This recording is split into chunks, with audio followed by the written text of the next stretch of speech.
This show is produced by the Hartman Media Company. For more information and links to all our great podcasts, visit hartmanmedia.com.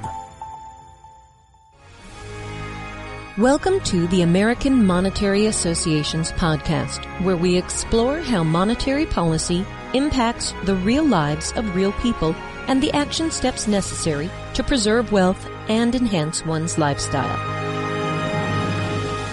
Hey, it's my pleasure to have my friend George Gammon back on the show. And today I asked him to talk about three things.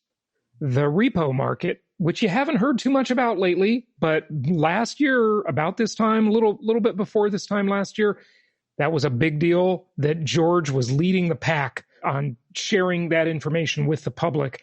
And then, isn't it interesting? We rolled right into a pandemic, and then now we're rolling into this talk about something called the Great Reset. And I don't know if that's too great for any of us, but for the elite class, it might be really great. So let's hope they don't achieve it. George, welcome back. How you doing? I'm doing well, buddy. Thanks for having me. Can't wait to dive in. Always excited to talk to you. Always good to have you. So, you know, we share a follower in common that is commenting on my YouTube videos and your YouTube videos. And his handle, if you will, is my tinfoil hat. I love that. You know who I'm talking about.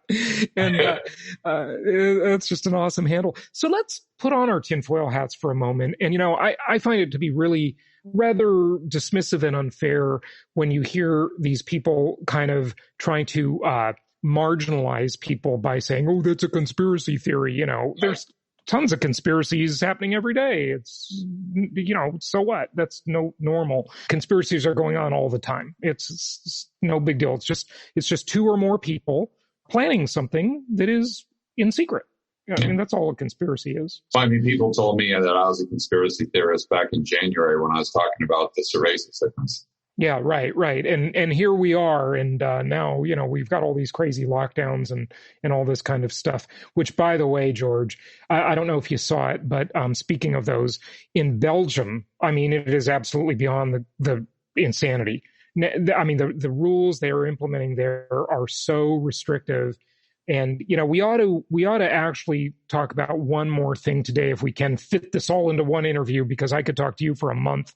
But that's the coming digital currency. That's a, you know, digital dollar, Fed coin, whatever you want to call it. I think it actually plays into the Great Reset. I think so, too.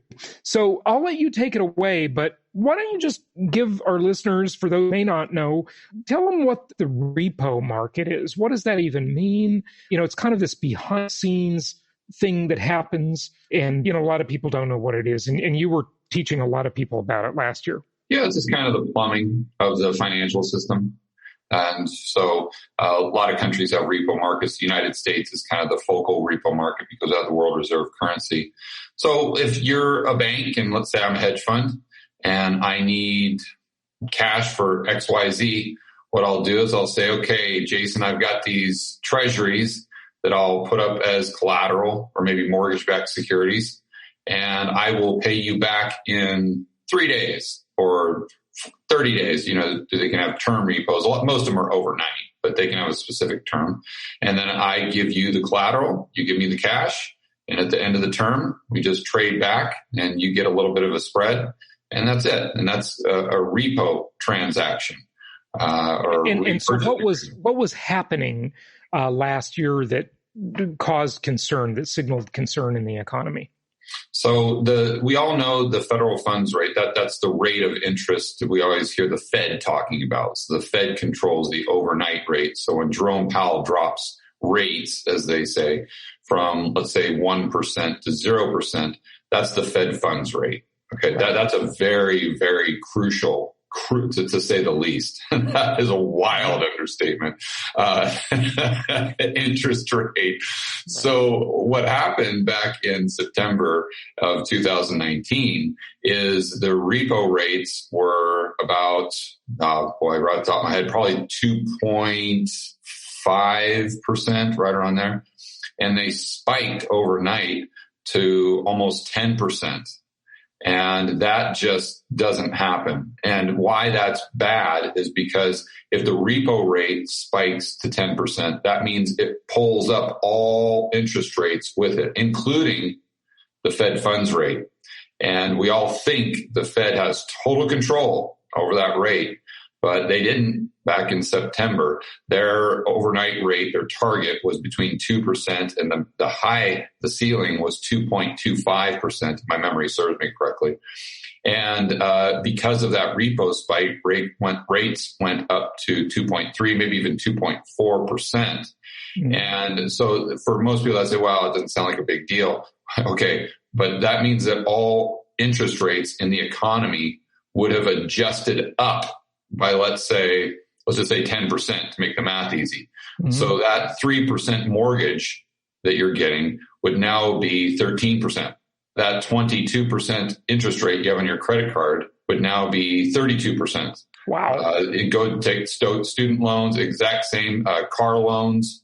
Your car loan would go from maybe 1% up to 11%. And now I'm talking about new loans, of course. Or if you're rolling loans over, your existing, if you've got a fixed rate, wouldn't be applicable. But so you see how that would completely crush the U.S. economy, which is really built on asset prices, debt, and confidence. It pretty much destroys all three of those. So that's a big problem. Fed has to come in and basically, I won't go into it, but they print bank reserves and whatnot. They had to fix the problem by creating all of this new additional base money at the Fed, which can have unintended consequences. Of course, nothing happens in a vacuum. Mm-hmm. So that really was like giving a patient a thermometer and they have 105 temperature. Mm-hmm. And you're like, okay, something's wrong here, and something's majorly wrong. We might not know exactly what it is, but we can tell definitively that this patient is incredibly sick.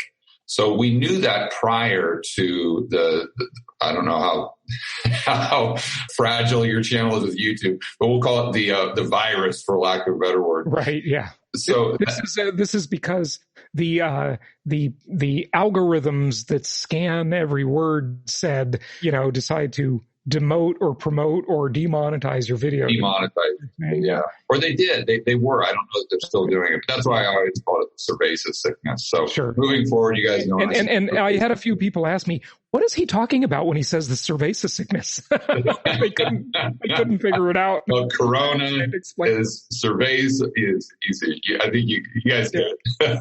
We get it. We get it now. Yeah. Anyway, that was prior. So to your point, what happened might have been a catalyst to bring the system back to where it was in September, but it wasn't 100% of the reason the system collapsed. So then the Fed had to come in and take extraordinary measures, unprecedented. Quite that word gets thrown around a lot, but that is definitely true, accurate back then. But what's very interesting, and most people don't realize this, is back in March when the stock market was just completely collapsing, the Fed came in with an emergency meeting. They're supposed to meet on a Wednesday. They met on a Sunday where they dropped the rates from 1% all the way down to 0. They committed to doing QE infinity. Yep. Infinity. To infinity and beyond. Yeah, literally. I'm not exaggerating. I know. And they committed to doing $1 trillion a day. With a T. So a trillion a day. A trillion a day keeps the economic consequences away. You got to use that more often. That's a good one. You can use it too, George. Go for it. So they an apple a day. $1 trillion a day in the repo market. Now, this doesn't mean that they did $1 trillion a day worth of repo transactions, but they committed to doing that. But what happened the next day when the market opened up, we're still down by over 1,000 points. So the market just said, Fed, F you, we're not playing your game anymore. There is no longer a Fed put. The Fed cannot backstop the market. This is kind of the signal we got from the stock market. But what happened that Wednesday, is the government came out announcing their stimulus package. Then what happened? The market started to go back up and then continue to up and up and up to where we are today. So it's like we've gone from the Fed backstopping the market to the government backstopping the market, which is far more inflationary, which is why everyone should be in a 30-year fixed rate mortgage that you always talk about. But that's kind of what happened during that episode. So now we have the Klaus and Bigglesworth and everyone at the World Economic Forum coming in saying these are the elites that fly their private jets to Davos, Switzerland, correct, and talk about how to fix the environment and how everybody else needs to reduce their carbon footprint, except them. They're excluded from the big plan. But go ahead. Yeah, they get off their G5 and hop into their Tesla. Yeah, I think they're saving the planet. But total hypocrites. In fact, one year, George, I think there were over 1,000 private jets that flew to Davos for the World Economic Forum. I don't doubt that. And the carbon footprint on that is insane. I mean, it's absolutely insane. But yeah, go ahead with what it's the World Economic Forum, it's the IMF, the World Bank, all these people. But now to be clear though, they've been talking about this Great Reset for years. So this isn't something that they just thought of, new thing, which makes it even more interesting. If you want to put on your tinfoil hat, they were talking about this way back in 2016, maybe even earlier. So I think that, if you want to put on the conspiracy hat, you say, maybe there was a little something more to this racist sickness. But if you want to take it off, then you can say, well, at the very least, it presented a fantastic opportunity. And they say that. They say the virus is a great opportunity for us to have a global reset of the entire system. So it's back to, Rahm Emanuel popularized it, but it was actually Winston Churchill, who I'm a fan of, who said, never let a good crisis go to waste. Yeah. And then Rahm Emanuel brought it back and everybody was outraged, rightfully so, I think, when he was chief of staff for Obama. But these guys the interesting thing is they're openly saying it. Like, I guess it's not a conspiracy when it's out in the open, right? So, Yeah, I mean, it's on their website. They've got videos on it. I know. You can check it out on YouTube if you just Google or YouTube The Great Reset or their website, World Economic Forum. The head guy is Klaus Schwab, and he's got several blog posts on it. He's done a lot of interviews. Actually wrote a book on it as well. So what is the Great Reset? This is basically central planning. And they won't really admit it, but they kind of in a roundabout way. And what will happen is if you read just one article, it'll seem creepy definitely, but it may seem rather benign. But once you start to read a lot of them and start putting the pieces of the puzzle together, it becomes crystal clear that they want central planning and they want more central planning. And they want us all to live in, and by the way, they call it an agenda. Agenda 21. No. They call it the Great Reset agenda. Now, that's not my words. Those are their words. So anyway, they want us all to be urbanized, living in cities. They really don't like cars. They don't like vehicles. They like maybe the electric ones, but they'd much prefer us to be riding around on bicycles. Sure. They don't want us eating meat. They want everything to be digitized. They want there to be a fusion between robotics, artificial intelligence, and human beings. And that goes down a very weird path. They want everything pretty much analyzed. They want big data. So they want everything feeding in to the central computers.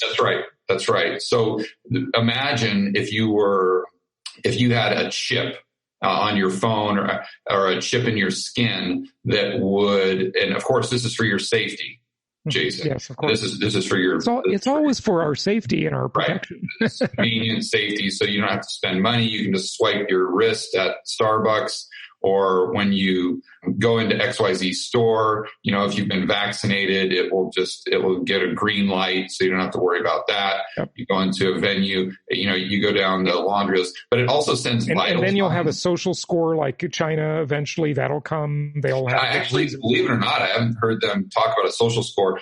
I know it's coming. They can't do it all at once, George. They got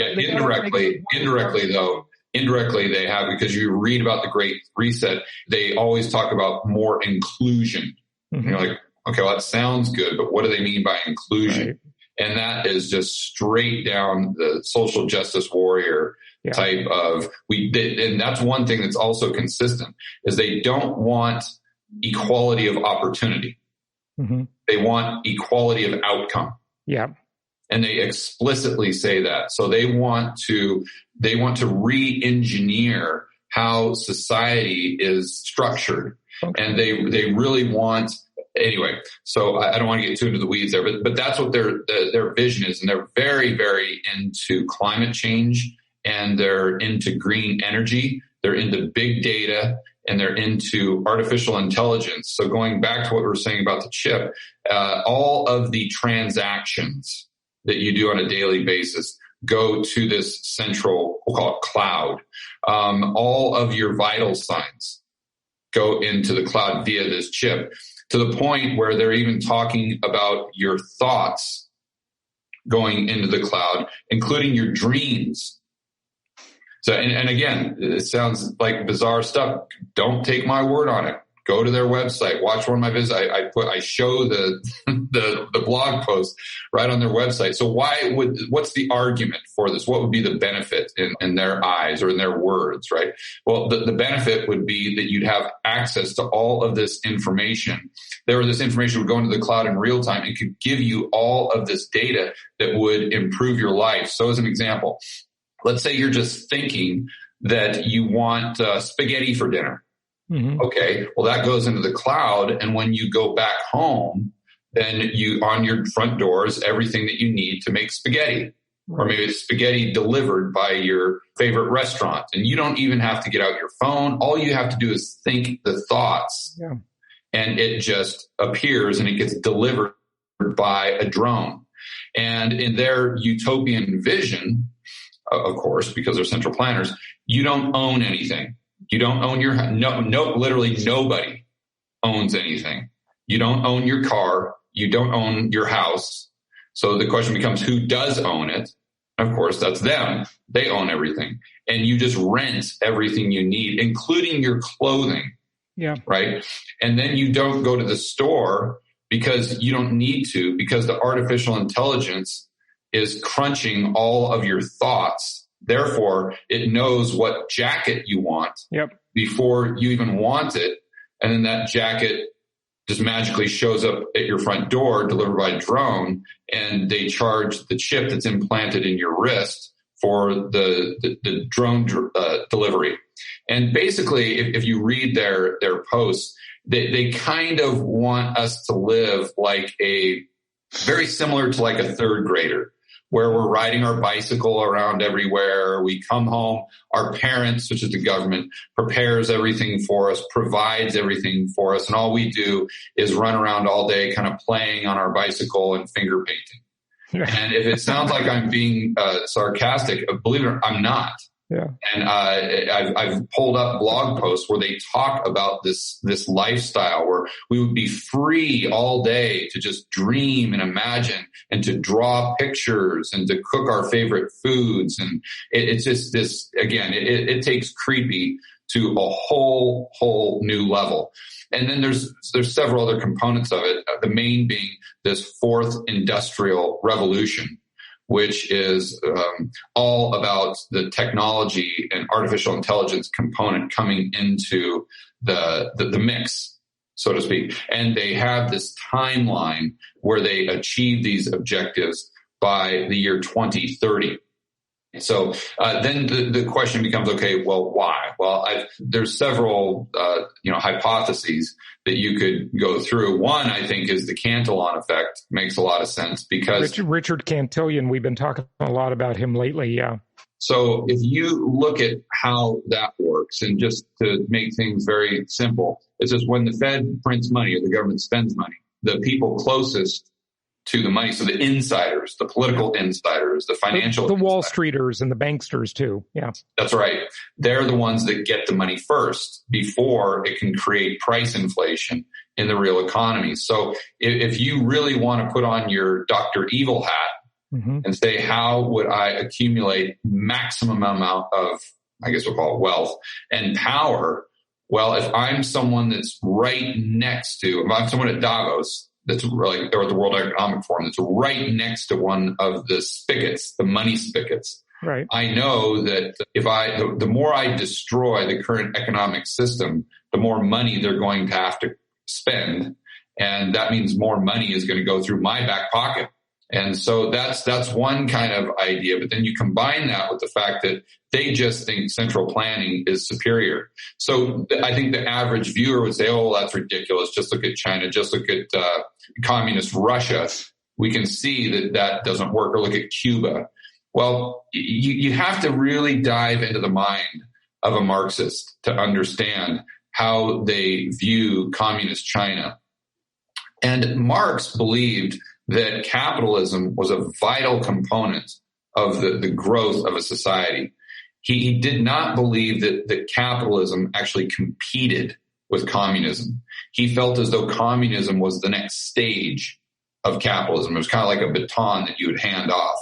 So you could not go from feudalism to communism. That would be an utter disaster because the capitalists have not been able to do what even Marx acknowledges they do really well, which is build, grow an economy, create technology, and advance society forward through industry. So the whole point is when the Chinese went and studied what happened to communist Russia, their conclusion was not that communism failed. Their conclusion is that Russia just tried it too early in the cycle. That's always the powers that be, the elitist tyrants. They always want to do a new version. They just say, well, communism, Marxism, socialism, these other folks tried it back in history or in other geographies around the world, and they just didn't do it right. We'll do it the right way, and it'll be utopia, right? So I think that's where they could be going with this. So if we think this through, and we talked about central bank digital currencies. So if we understand kind of everything that's brought us up to where we are right now in the conversation, and then we think about these global elites, that they're at heart, they're central planners. They think that all of us are just stupid, idiotic ruse that left to our own devices would completely destroy the economy and the planet. And therefore, so George, in order to save one the planet, thing on that, we need to... I'm not sure they think that or not, but it doesn't matter if they think that. The point is, central planning is great for central planners. And communism and it implies big government, and big government is great for the inner circle, the people that run it. It's a fantastic system for them because they're closest to the money, they have the power, and they can just control and allocate all the resources however they see fit. Yeah, I'm probably actually giving them too much credit for assuming that their intentions could be altruistic. Their intentions could be good. Probably. I'm not saying they're altruistic. Yeah, probably a stretch, but but we know that they're central planners. That is for sure. So if you think, if you and I were central planners, let's say, but we did have good intentions. Let's just say that we did have good intentions. We really wanted the world to advance and society to move forward. If you asked me how I would get the job done, here's how I do it. I would recognize that the problem with Russia, or one of the main problems, was that they didn't have any price signals. Okay, so why is that important? Absolutely. Price signals help you allocate resources efficiently. So if there's a high price in something, you know that more resources have to be allocated to that. If there's low prices in something, you know that fewer prices have to be allocated. This is one of the main reasons. Fewer resources. Resources, you meant to say. Yeah, so if the price goes down, then fewer resources need to be allocated to whatever that is or whatever area of the economy that is. Of course, capitalism does this, free market capitalism, I should say, does this fantastically well. Yeah. And this is one of the main reasons that Russia collapsed, because they didn't have any prices, so they didn't really know how to allocate resources. Do you know what's interesting, George, about that? And there are some fantastic old videos on YouTube about this, where I saw one where they did an interview inside the I don't know what it's called, but the pricing office, right, in Moscow. Okay. And they pulled out these big, books, right? This was in the early era of computers, so it was mostly on paper. These Right. big books that told them the price of things and what the former Soviet Union had to do, because they had no price discovery mechanism under their stupid system, their failed system. They had to look to the West and to figure out what something should cost. They had no way to figure it out except to look at mostly our economy. To look at the capitalists. Yeah. So they tried to borrow our price discovery. Right. So that I would understand that that's the big problem or the big hurdle that is between me and us achieving our objectives. Okay, so if you and I are thinking about how to solve that problem, what I would say is, first and foremost, we need all of the data that's produced just normally by a free market capitalist economy. Mm-hmm. Meaning that we need all the data that the individuals in the economy have making the transactions that they make for themselves and their family on their needs and wants on a daily basis. That's billions and billions and billions of transactions and decisions. That's why a tops-down approach doesn't work, because they're just not that smart. There's no group of humans that can possibly have that much data. And even if they did have it, they couldn't make any sense of it, right?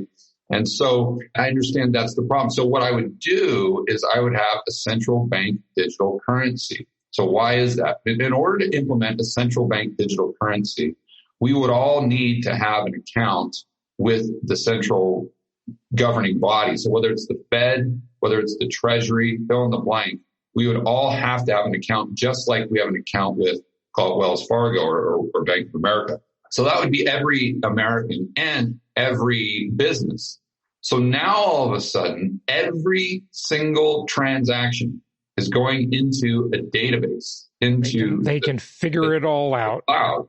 Well, they can figure it out when they combine it with artificial intelligence that can self-learn, and you combine that with when you combine that with the fact that you're not only getting the transaction history, but you're getting the thoughts, of every single person in the entire economy in real time.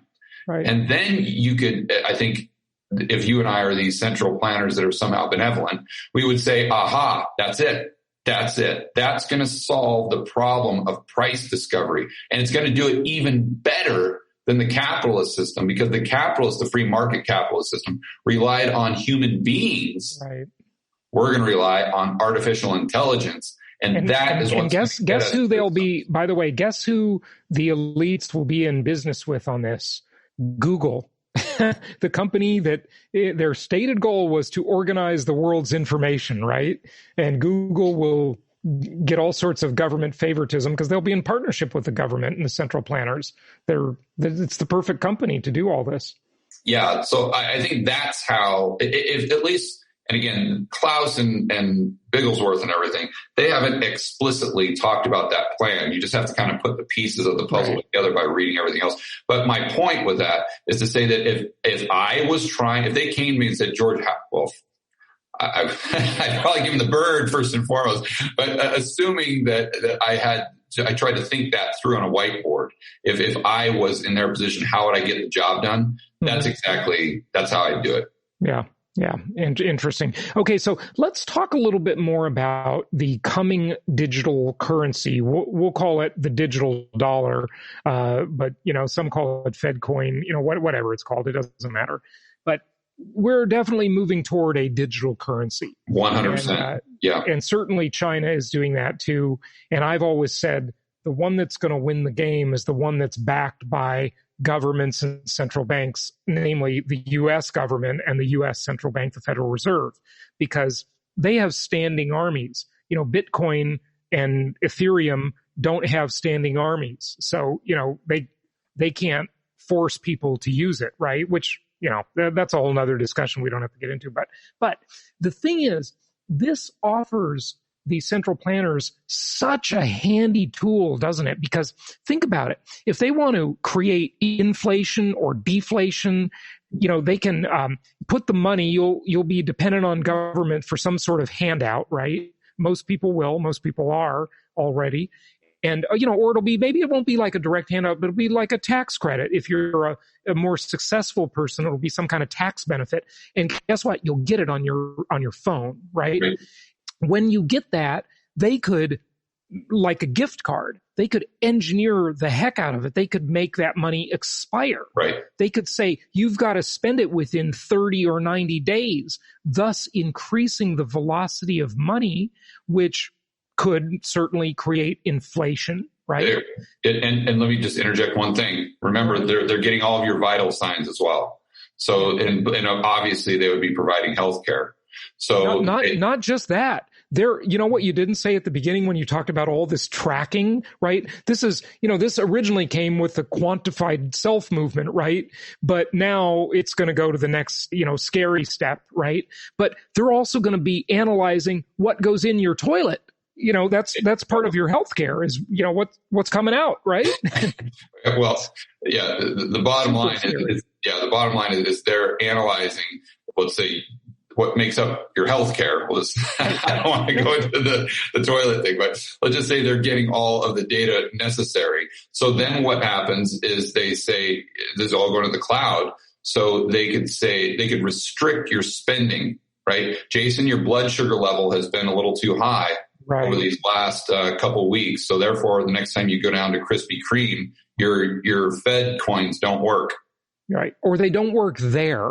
They can engineer where they work and where they don't work, right? Correct. That's what I'm saying. So whenever you would try to buy some sort of product that would have, let's say, sugar or something that would be bad for your health, that might make you a higher risk for the overall healthcare system, see, they would cut you off from that spending. And why are they doing it? They're doing it for the greater good, Jason. Yeah, I know. It's always for our protection, isn't it, George? So then the next question as investors and real estate investors more specifically is, okay, first and foremost, what are the probabilities of this coming to fruition? Because obviously there are no certainties. This is not 100%. This is not something that you lose sleep over. This is something just to understand that this is their objective. And then you got to figure out, okay, what's the probability of this coming to fruition? Most people would kind of dismiss it, but I would remind those people that Jerome Powell himself, the head of our Federal Reserve, has been talking, and you can just look it up on YouTube, has been talking about central bank digital currencies. So what Jason and I are talking about isn't too far-fetched. And then you say, well, that'll never happen in the United States. Okay, whoever has that rebuttal, I would challenge you to go through the thought experiment of going back to 2019 and hearing Jason and I talk about the United States going into a full lockdown where they would not allow you out of your house. They wouldn't allow you to open your own business. They wouldn't allow you to walk on the beach or walk your dog. And if they did allow you, they would force you to wear a mask indoors, if not outdoors. What would people be saying back then in 2019? They'd be saying the exact same thing. Oh, that'll never happen in the United States. Never happen. Never happen. Yeah, it'll never happen in a country with 300 million guns. Yeah. Not in my country. Also, too, and I don't want to be too harsh on these people, but you hear it all the time in the comments. To a certain degree, I feel the same, and I feel, a lot of sympathy and empathy for these people. But they'll say, that'll never happen here because they'll get my lead before they'll get my gold, or they'll get my lead before they'll get my freedom. In other words, the lead bullet. Yeah, I got it. That's right. That's right. Meaning we will go to a civil war. The people in Texas and the good old boys and the people living out in the country with their guns, they will revolt and they will, go back to, the revolutionary days where they'll come up and revolt against the government. But how many people did that? Mm-hmm. Yeah. None that I know of. I didn't see any on the news. How many people revolted against the lockdowns? None. By the way, George, here's the formula for that. The powers that be want to keep people just comfortable enough and, have their standard of living just high enough so they won't take to the streets, so they won't revolt. It's basically, what they all do. They want to just keep it good enough so it's not so bad that everybody just, they just take over and there's a coup, right? Yeah, what you'll notice is people really don't revolt until they don't revolt over a decrease in their freedom. Very rarely. What they do is they revolt when they can't put food on the table. Right. That's usually, if you look at history, that's the catalyst, is when people can't put food on the table. That's when they grab the pitchforks and the guns, if you will. But it's not when they lose their freedom. Yeah, that's pretty scary. Now, I want to mention something. I just tweeted about this, but global food prices are way up. Okay. Global food prices just hit a 6-year high. Okay. So who says there's no inflation, right? Yeah. I'm just going back in my head. I wish we were like the early Americans where we actually would revolt when the governments increased our taxes and our freedom. But that's a whole other story. Yeah. So we're definitely seeing consumer price inflation, which goes back to what we're talking about with the Great Reset, because if they were able to achieve their objectives, let's just say climate change and being off of fossil fuels in the next 3 years, or even by 2030. Now, I'm not going to debate whether that's good or bad for the environment. Obviously, I think it would be good for the environment, and I like clean air just as much as anyone else. So it's not like I want to go around rolling coal with these big diesel trucks and just trying to create as much chaos for the environment as I can. Nobody wants that, but I'm not. No, I like clean air. I like going outside more than anybody. But the bottom line is and I understand that electricity is being created more efficiently, and it can be potentially created at a profit, but it's not as dense. And there, at no time in history have human beings gone from a high density source of energy to a lower density. So, let me just expand on that a little bit. I read a book on this about 2 or 3 years ago, and it's got a funny long title like "Bigger, Faster, Cheaper" or something like that. And it was fascinating because it talked about electricity as energy, and it basically, compared all these sources. It said, look, the two energy densest things are, number one is the atom, right? In splitting the atom or fusing the atom. And then the other one is petroleum. It's oil, it's gas, right? And then after that, you go way down the list and you look at like solar and wind. There's just not, or battery storage for it. There's just not enough density, based on weight and cost of result out of those things. They're just not that efficient.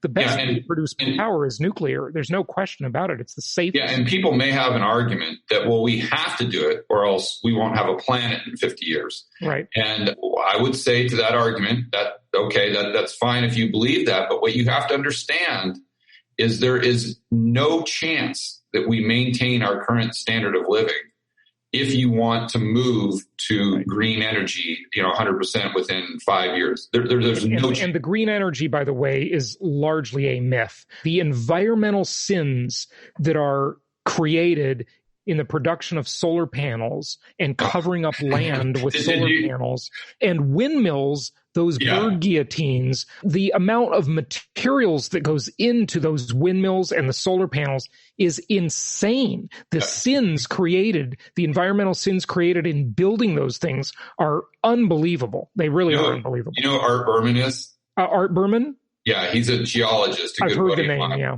I mean, he's been one of the most prominent geologists in the United States for decades. And I interview him on my show periodically. Great guy.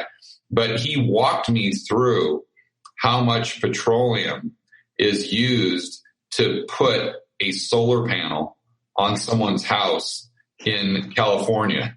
And I mean, it is staggering because it's like, okay, let's start. You can't make this stuff up. It's the most illogical thing ever, but you can't get a leftist to hear it. They just... Yeah, but he starts right at the mining process. Yeah. It's like, okay, well, what do you need in the solar panel? You need bam, bam, bam, bam, bam. Okay, where's that mined? Most likely South America. Okay, how is that mined?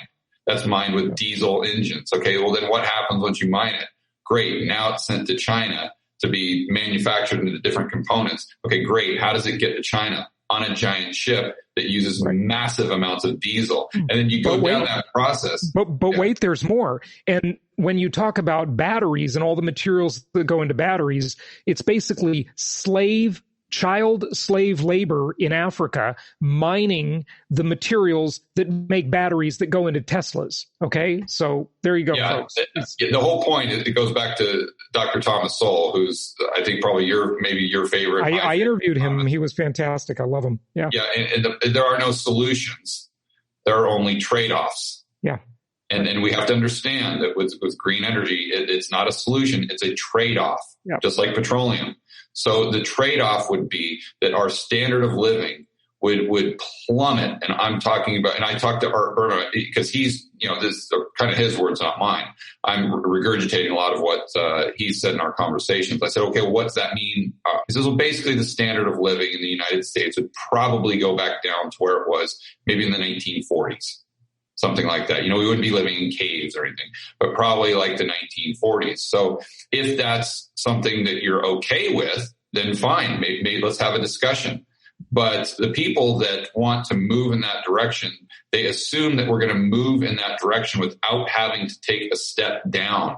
And that's just completely unrealistic. And then you have to ask yourself if that is fair to developing economies. Right. Such as Colombia, because there's no better way to increase economic productivity faster than with the highest density energy source possible. So if you came in and said, okay, Colombia or, Tanzania in Africa or something like that, okay, no more petroleum products. All right. Well, now you're basically saying that we're locking your economy as it is right now. We're going to bring it down several notches lower than it already is. And we're going to keep you there for a long, long time. And you're not going to get back up to even where you were for the next 10 or 20 years. So basically what that's doing, it's almost like a giant corporation kind of creating a monopoly. But in this case, it's just a country. And they're doing so by lowering their standard of living, but at the same time, lowering the standard of living of the rest of the world, which puts them into a position where they're the only ones that are able to provide goods and services. Think of World War II, at the end of World War II. One of the reasons why our economy boomed is because we were the last one standing. So you have to put that in perspective. My whole point in going over this, though, is that if you move in that direction, it's not just with the green energy. If you look at the majority of what they're outlining with the central planning, it's a destruction of the supply chains in the global supply chains. And it's going to be a reduction in the amount of goods and services the economy produces. Okay. And by definition, the amount of goods and services an economy produces is its wealth.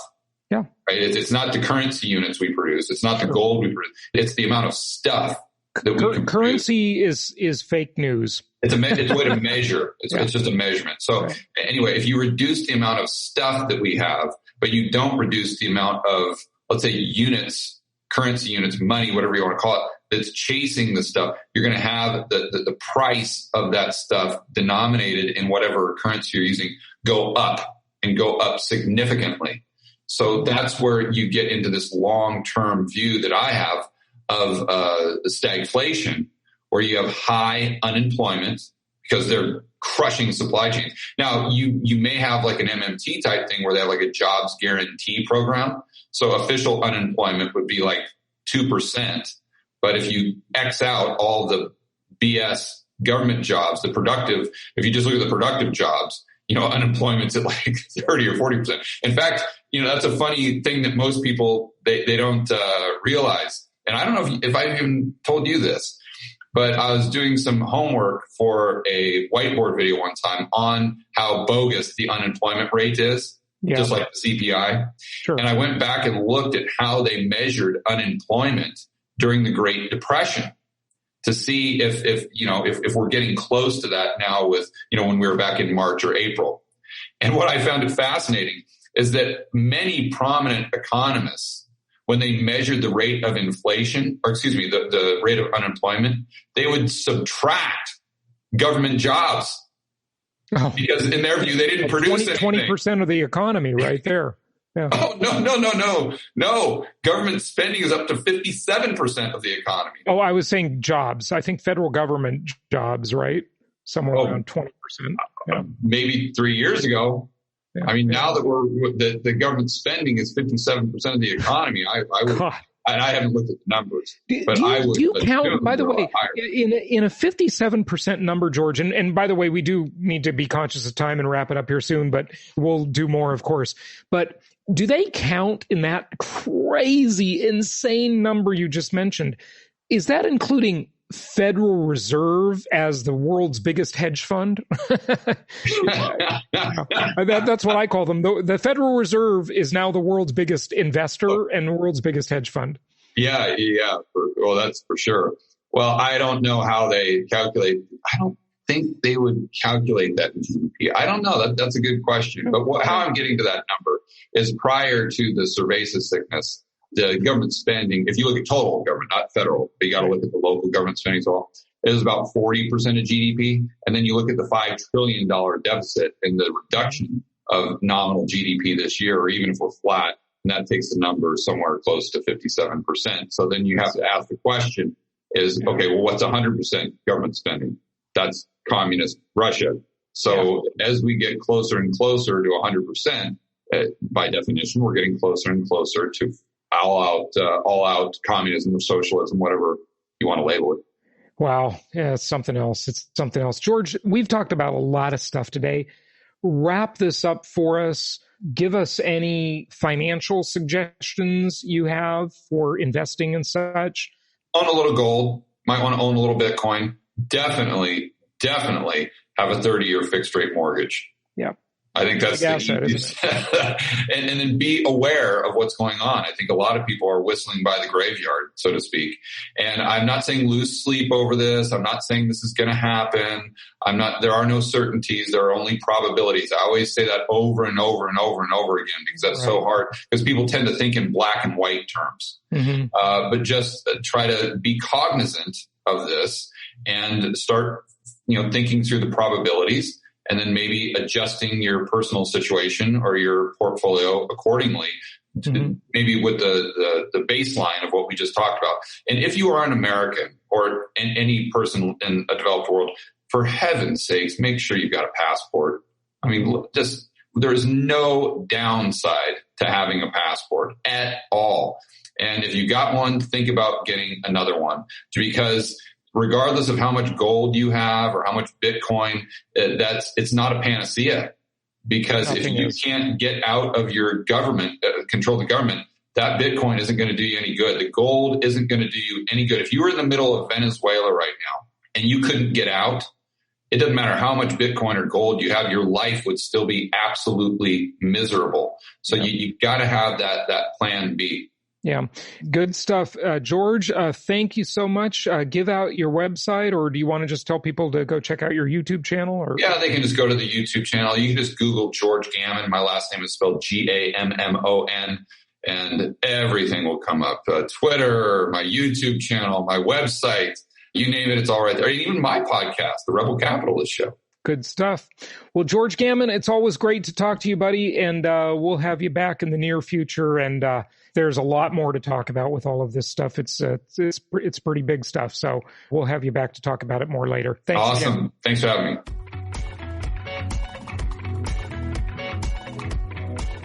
Thank you so much for listening. Please be sure to subscribe so that you don't miss any episodes. Be sure to check out the show's specific website and our general website, hartmanmedia.com, for appropriate disclaimers and terms of service. Remember that guest opinions are their own, and if you require specific legal or tax advice or advice in any other specialized area, please consult an appropriate professional. And we also very much appreciate you reviewing the show. Please go to iTunes or Stitcher Radio or whatever platform you're using and write a review for the show. We would very much appreciate that. And be sure to make it official and subscribe so you do not miss any episodes. We look forward to seeing you on the next episode.